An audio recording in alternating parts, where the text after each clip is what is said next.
Hi, Crystal with Crystal Clear College Planning. I want to talk to you about supplemental essays. I just got back from conference and it's one of those things that came up as a super important topic. There's kind of two trends that we're seeing happening right now. One, some colleges are getting rid of their supplements entirely. They're trying to make college more accessible and they're seeing this as a way, if you don't have to write an essay, that you're going to apply, and that's going to create an opportunity.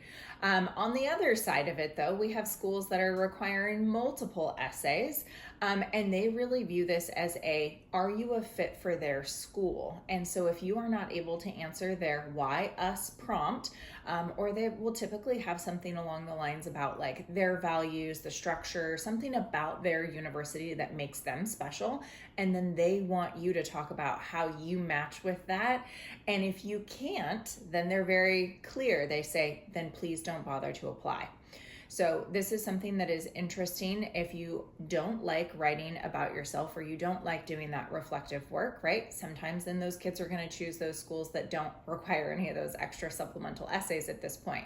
A lot of the more elite schools, either the state schools or the privates, are really honing in on who's actually likely to come to my school. We're creating more of this fit conversation within those essays.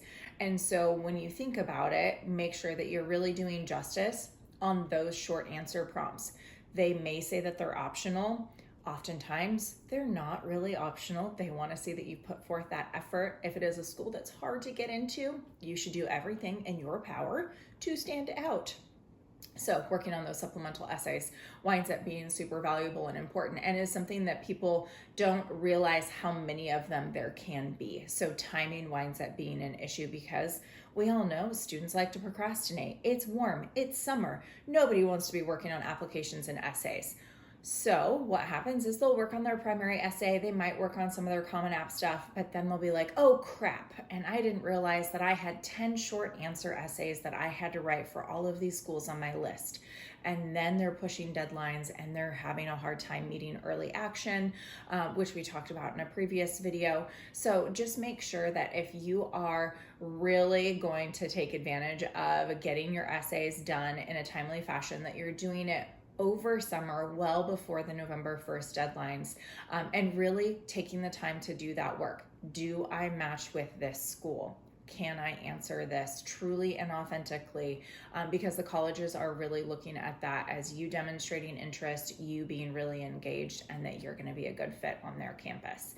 So if you need more tips, feel free to like and follow. And if anybody is stuck, we do have essay support available for students. So feel free to check out our website in order to learn more. And I will see you guys next time.